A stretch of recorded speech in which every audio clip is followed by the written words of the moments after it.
इंसाफ की आवाज news channel में आपका स्वागत है। जुल्म के खिलाफ देखते रहिए इंसाफ की आवाज न्यूज चैनल।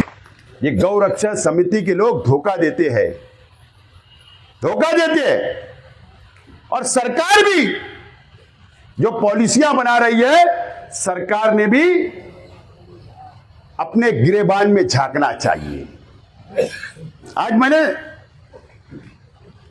मीटिंग थी तो मैं भी थोड़ा सोच रहा था कि गवर्नमेंट कानून तो बनाती है, लेकिन गवर्नमेंट ये मीडिया को या इस देश के हिंदू भाइयों को ये नहीं बताती कि मुल्कों के अंदर कितनी कंपनियां चल रही है। जो सेंट्रल गवर्नमेंट ने परमिशन दी है बड़ी बड़ी कंपनियों को, ये नहीं बताती है। मेरे पास पूरी लिस्ट है, 53 कंपनियां हैं हिंदुस्तान के अंदर, जो मेरे पास लिस्ट है। पूरे देश के अंदर 53 बड़ी बड़ी कंपनियां हैं बीफ की, और वो माल हिंदुस्तान से बाहर ममालिक के अंदर बेचा जाता है। इस मुल्क के अंदर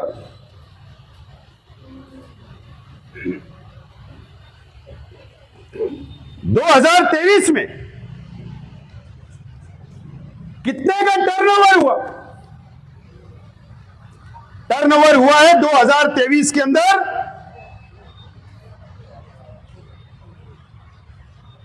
37,000 करोड़ का, 37,000 करोड़ रुपए का टर्नओवर हुआ है। उसके बाद 2022 में 31,000 करोड़ रुपए का टर्नओवर हुआ है। 2024 में 45,000 करोड़ रुपए का टर्नओवर हुआ है। 45,000 करोड़ रुपए का किसने परमिशन दिया? क्या जानवर हिंदुस्तान के बाहर से कंपनियां ला रही है क्या? अरे यही किसानों से खरीदा जाता है माल, मंडी के अंदर खरीदा जाता है। किसान लाते हैं, जानवर व्यापारी खरीदता है, कंपनी को बेचता है, और कंपनी काट कर ये बाहर ममालिक के अंदर करोड़ों रुपया, हजारों करोड़ रुपया का टर्नओवर करती है। कौन परमिशन दे रहा है? क्या इलीगल होता है? हुकूमत, मरकजी हुकूमत परमिशन देती है और रियासती हुकूमत एनओसी देती है।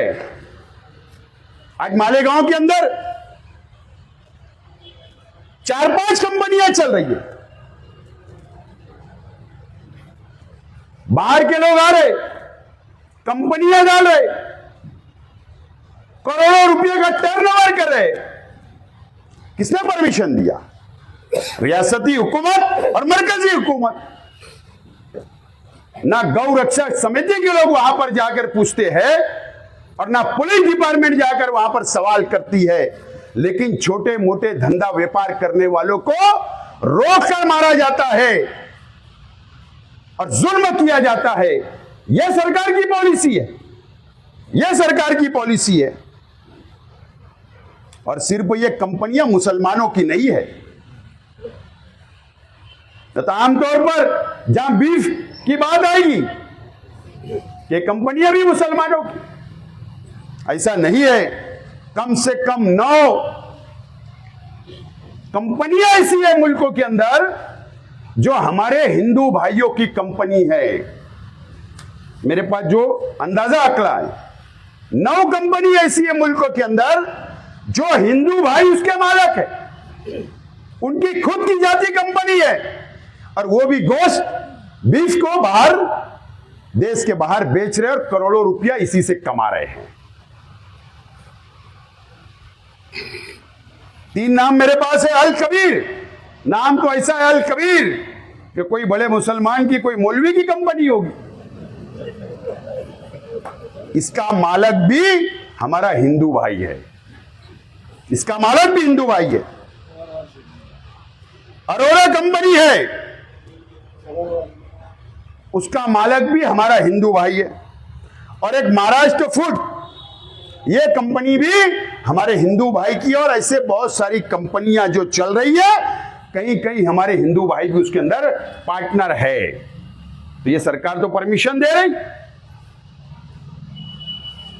लेकिन छोटे छोटे लोगों को दबाना और अपनी सियासत चमकाना और छोटे लोगों के ऊपर काला कानून लाना, ये सरकार की पॉलिसी, ये दोगली पॉलिसी है। अभी आप लोग ने भी अखबारात के अंदर पढ़ा होगा कि महाराष्ट्र की हुकूमत ने एक कानून बना रही है।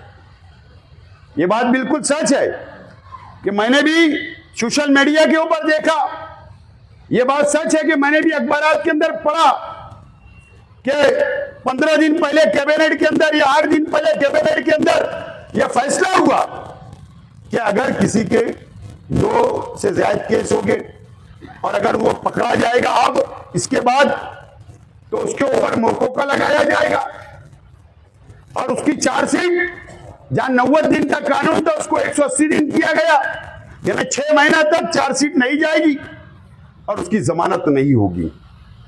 इस तरीके का कानून बनाया जा रहा है। ऐसा मैंने अखबारात के अंदर सोशल मीडिया पे पढ़ा और ऑफिशियल पोस्ट गवर्नमेंट की मैंने पढ़ा उस पे, लेकिन वो जीआर अभी तक अपने हाथ नहीं लगा और वो जीआर अभी तक बाहर नहीं निकला है, गवर्नमेंट ने बाहर नहीं निकाली। हो सकता है कि कल मैंने बात किया हूं मंत्रालय के कुछ ऑफिसरान से, आज 1-2 दिन से मैं कांटेक्ट में हूं, हो सकता है कल परसों अगर हुकूमत का फैसला हुआ होगा तो वो जीआर हमारे पास आएगा। उसके बाद हम आगे का लाएमल उसके ऊपर तैयार करेंगे, कानूनी लाएमल। लेकिन मैं आज आप लोगों से अपील कर रहा हूं कि हम लोगों को भी थोड़ा एहतियात से काम करना होगा, सावधानी से काम करना होगा। हम लोगों को भी कानून हाथ में नहीं लेना होगा और बकरीद का त्योहार पुरअमन तरीके से कैसे हो जाए, इस ताल्लुक से हम लोगों को पुलिस डिपार्टमेंट से बात करना पड़ेगा, बात करना पड़ेगी। और उसके लिए कल 1 बजे एडिशनल एसपी साहब संधू साहब से मैंने टाइम लिया हूं। कल दोपहर 1 बजे जिम्मेदारान को, सब लोग की जरूरत नहीं है, जो जिम्मेदारान है आप लोग मशवरा कर लो आपस में।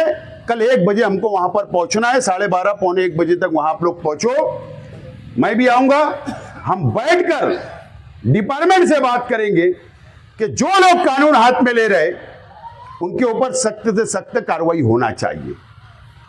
एक घटना हुई, शायद आप लोग को पता नहीं है, पता है या नहीं मुझे नहीं पता, लेकिन 40 गांव का कोई हमारा हिंदू भाई व्यापारी अलग, इससे कोई ताल्लुक नहीं, धंधा व्यापार है उसका कुछ अलग, वो स्कॉर्पियो गाड़ी से या कोई दूसरी गाड़ी से जा रहा था बंबई साइड, सुबह के 4-5 बज रहे हो गए। उसका पीछा कुछ लोगों ने किया, ऐसी रिपोर्ट है कि गौरक्षा समिति के लोग थे। वो बंदे ने, उसको ऐसा एहसास हो गया और उसकी गाड़ी के अंदर कुछ रुपया पैसा था, वो कहीं व्यापार के लिए जा रहा था। उसको ऐसा लगा कि कुछ लोग मेरा पीछा कर रहे हैं, इधर हाईवे के पास उसको ऐसा एहसास हुआ कि कुछ लोग आगे पीछे हो रहे हैं या मेरा पीछा कर रहे हैं। उसको ऐसा शक हुआ कि ये मेरी लूट मार करेंगे, मुझे लूट लेंगे, ऐसा उसको शक हुआ। और उस बंदे ने 100 नंबर के ऊपर कॉल किया, पुलिस को कहा, गाड़ी चालू गाड़ी के अंदर उसने कहा कि मुझे ऐसा लग रहा है मैं व्यापारी हूं और कुछ लोग मेरा पीछा कर रहे, हो सकता है मुझे लूट लेंगे। पुलिस ने उनसे कहा कि तुम चलते रहो, तुम आगे बढ़ते रहो। और शायद टेरे के आगे आसपास या उसके और आगे कुछ, बहरहाल उन लोगों ने उसको अड़ाया। अड़ाने के बाद उसके साथ जो भी जबरदस्ती की, या उसको मारा या उसको पैसा लूटा, जो भी जबरदस्ती की, वो केस दाखिल हुआ। वो बंदे ने केस दाखिल किया, ताल्लुका पुलिस स्टेशन के अंदर एफआईआर हुआ है। और लूट मार की केस, डकैती की केस दाखिल हुई है। मेरी पुलिस डिपार्टमेंट से गुजारिश है कि वो सख्त से सख्त कार्रवाई होना चाहिए।